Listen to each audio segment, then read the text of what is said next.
জনগণের ভোটে বিএনপি রাষ্ট্রীয় ক্ষমতায় আসলে দেশে উন্নয়নের জোয়ার বইবে বলে মন্তব্য করেছেন বিএনপির কেন্দ্রীয় নির্বাহী কমিটির স্বেচ্ছাসেবক বিষয়ক সম্পাদক মীর শরফত আলী সপু।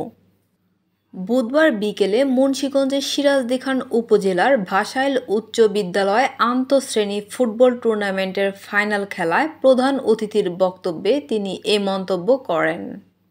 তিনি বলেন, বিগত ফ্যাসিস্ট আমলে যেসব হত্যা ও গুমের ঘটনা ঘটেছে তার বিচার বাংলার মাটিতেই হবে। ব্যবসা বাণিজ্য, শিক্ষা ও ক্রীড়া সহ প্রতিটি খাতে উন্নয়ন এনে দেশকে এগিয়ে নেবে বিএনপি।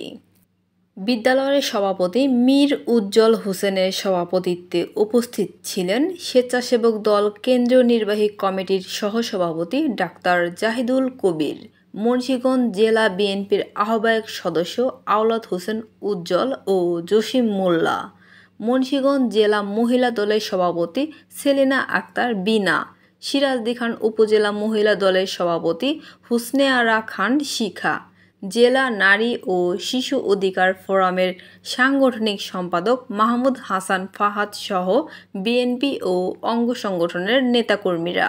আবারও উন্নয়নের জোয়ার চলে আসবে।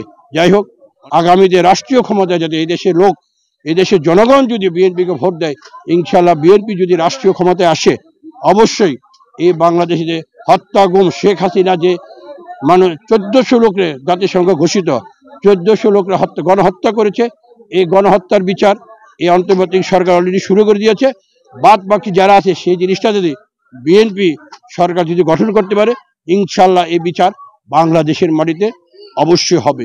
এই জন্য আমরা দৃঢ় প্রতিজ্ঞ, এখান থেকে আমাদের সরে যাওয়ার কোনো সুযোগ নেই। সেই জন্য আমি নেতাকর্মীদেরকে বলবো, আপনারা ঐক্যবদ্ধ থাকুন, আপনারা সঠিক সিদ্ধান্তের জন্য আপনারা যে সঠিক, আমাদের নেতা তারেক রহমান যে সঠিকভাবে আন্দোলন সংগ্রাম করেছে, সেই জন্য আপনারা সেই পথ অবলম্বন করেন, যাতে করে ইনশাল্লাহ আমরা আগামী ফেব্রুয়ারিতে যাতে এই দেশের নির্বাচনটা সুন্দর মতো করে